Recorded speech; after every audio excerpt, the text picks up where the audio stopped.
Hi friends, ரொம்ப நாளுக்கு அப்புறம் ஒரு லாங் ட்ரைவ் போகிறோம். எங்கே போகிறோன்னு சொல்லிட்டு அங்கே போய் சொல்கிறேன். உங்களுக்கு போகிற வழியே உங்களுக்கே தெரியும். போகிற வழியில் பார்த்திங்கன்னா முருக பக்தர்கள் நடந்து போய்கிட்டு இருந்தாங்க கோயிலுக்கு. ஏன்னா தைப்பூசத்தன்னைக்கு முருகன் வந்து தங்கத்தில் ஜொலிப்பாரா, அந்த காட்சியை காண்றதுக்காக எல்லோரும் போயிட்டுருக்காங்க. நாங்களும் ட்ராவலில் அப்படியே பறக்க பார்த்துட்டே போனோம். இந்த பக்கம் ஃபுல்லாக வயல்வெளி இருந்துச்சு. வெள்ளம் வந்ததுக்கப்புறம் ஏரல் ஆற்றல் பாலம் எல்லாமே ரொம்ப பழுதெடுத்து இருந்துச்சு. அதெல்லாம் அப்படி பார்க்க போனோம். ஆனால் பார்த்திங்கன்னா முருகன் கொண்டு போகிறதுக்கு வந்து வேலு, அதுக்கப்புறம் வந்து காவடி எல்லாமே கொண்டுட்டு போனாங்க. அதெல்லாம் நாங்கள் பார்த்து நல்லா பேசிக்கிட்டே வந்தோம் 2 பேரும். ரொம்ப இப்போ டிராஃபிக்காகவும் இருந்துச்சு. ஏன்னா நடந்து போகிறாங்களே பக்தர்கள் அப்படின்னு ரொம்ப டிராஃபிக்காக இருந்துச்சு.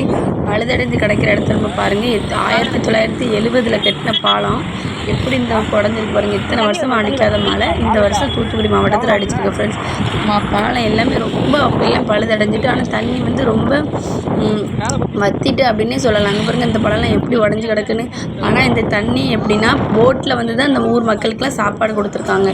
அவ்வளோ தண்ணி இருந்திருக்கு. இந்த ஊர் மக்கள்லாம் ரொம்ப வந்து பாதுகாப்பாக இருந்திருக்காங்கன்னா ரொம்ப பாராட்டக்கூடிய விஷயந்தான். ஏன்னா அவ்வளோ தண்ணி பாலமே உடஞ்சிருக்குன்னா அப்போ மக்கள்லாம் எப்படி இருப்பாங்க பாருங்கள்.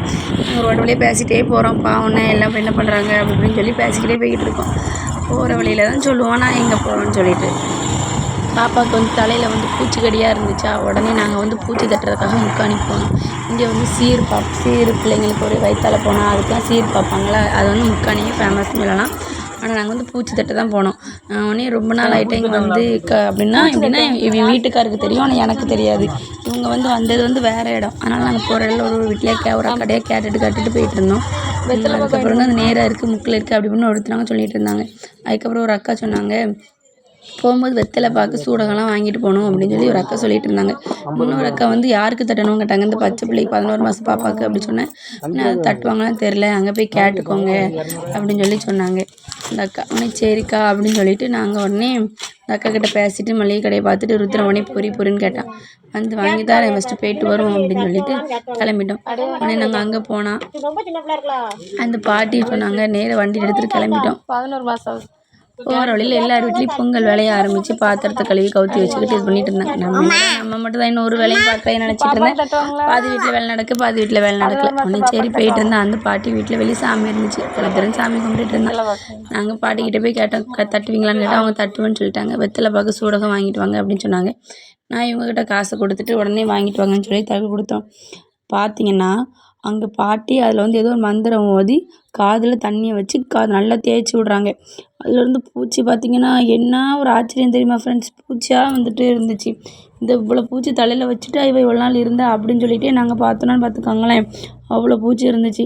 சரின்னு சொல்லிட்டு ஒரு வழியாக தட்டி பூச்சி ஃபுல்லாக இது பண்ணி தலையிலலாம் தேய்ச்சாங்க. அமைதியாக இருந்தா பாட்டி. எல்லோரும் அழுவாங்க, இந்த பொண்ணு தான் அழாமல் இருக்குது அப்படின்னு சொல்லி சொன்னாங்க. சஹானா அப்படின்னு கூப்பிட்டேன். என்னை பார்த்து ஒரு சிரிப்பு சிரிச்சா பாருங்கள். அதுக்கு உலகத்தில் நிகரே இல்லை ஃப்ரெண்ட்ஸ். ரொம்ப அழகாக இருந்துச்சு. அங்கே பாருங்கள் அவளோட மூஞ்ச தலையை ஃபுல்லாக தேய்க்காங்க. அவளுக்கு தண்ணினா ரொம்ப கொண்டாட்டமாக இருக்குமா, அதனால் ஒன்றுமே சொல்லலை.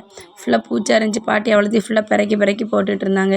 உடனே நாங்களும் அதை பார்த்துட்டு ரொம்ப ஆச்சரியப்பட்டோம்.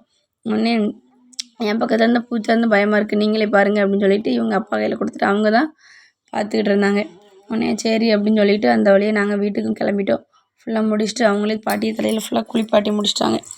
காலையில் வர 9 மணிக்கெலாம் போயிட்டோமா, டிஃபன்லாம் வீட்டில் செஞ்சு வச்சுட்டு போயிட்டேன். வந்து சாப்பிட்டுக்கலாம் அப்படின்னு சொல்லிட்டு போயிட்டு வந்தால் சாப்பிட்டோம். உங்களுக்கு இந்த வீடியோ பிடிச்சா மறக்காமல் லைக் பண்ணுங்கள், நம்ம சேனலை சப்ஸ்கிரைப் பண்ணுங்கள். Okay bye.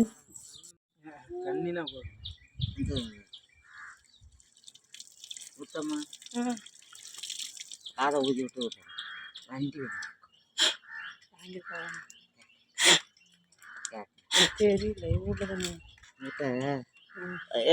ஊதி தொடமா